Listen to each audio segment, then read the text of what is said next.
News.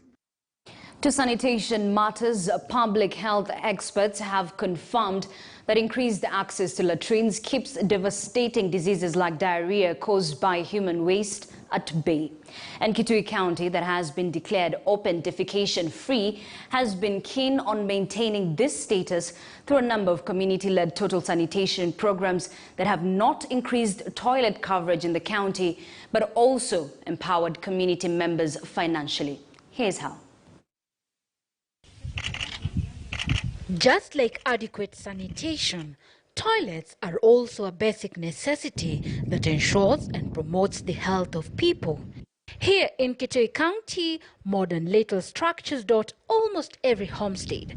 The latrines are as a result of sensitization program targeting the community on the importance of having one. As she goes about her cleaning chores, the toilet bowl in her pit latrine stands out thanks to its uniqueness. Ile choo ya zamani nikifungua nikiingia ndani nikaanza kuangalia ama kuna nyoka.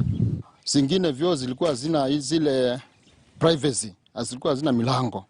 Lakini tukawaongelesha sisi kama CHFs wakajua kazi yetu na wakaendelea mzuri. Sasa hivi wameendelea vizuri, wameweka vyoo.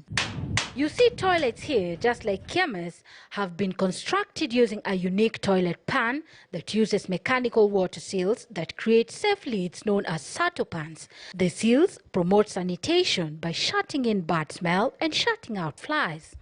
Choo ya plastic ya pesa ya chini ambao kila mtu anaweza kufikia, na tumekuja kupata umuhimu wa hiyo choo ni kwamba yale maswala ama yale mahitaji ama kile kiwango cha choo pale nyumbani kitakuwa mbora zaidi, lakini kwa mapato kidogo. They say basic sanitation helps prevent water-related diseases.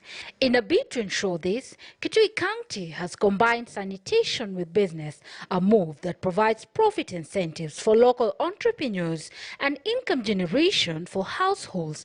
We are embracing taking these products, the Sato products. We are using Sato pans, Sato Stews and Sato Flexi as some of the commodities for improving sanitation. So we are using the CGVs to reach the people at the grassroots. So, and we link these CGVs with the distributors. Mimi kama mwenye kutengeneza hizo vitu zimenisaidia sana. Kwa mfano, pesa nakuwa nazo. Apart from selling these sanitation products, some of the community health volunteers have also been trained as masons. They help construct modern toilets and install the sato pans at a small fee in their respective communities. This not only helps improve the health of locals, but also adds to their economic and social value. Nimepitia pia mafunzo ya kiufundi ya kuziweka zile vyoo, na kutokana na hilo imenipatia mapato mimi kwangu. The symbiotic connection between entrepreneurship and sanitation has driven up demand and strengthened the supply side within Kitui County. Tulianza kuiuza kutoka 2018, wenye tuliona watu wanasumbuka sana, watu wa mashinani, na choo ikawa hawezi fikia hii ingine ya ceramic. Experts say providing sanitation solutions is no doubt a key in keeping the community's health in check. But promoting sanitation as a business is an approach that also helps in ensuring sustainability. Gloria Milemo, KTN News.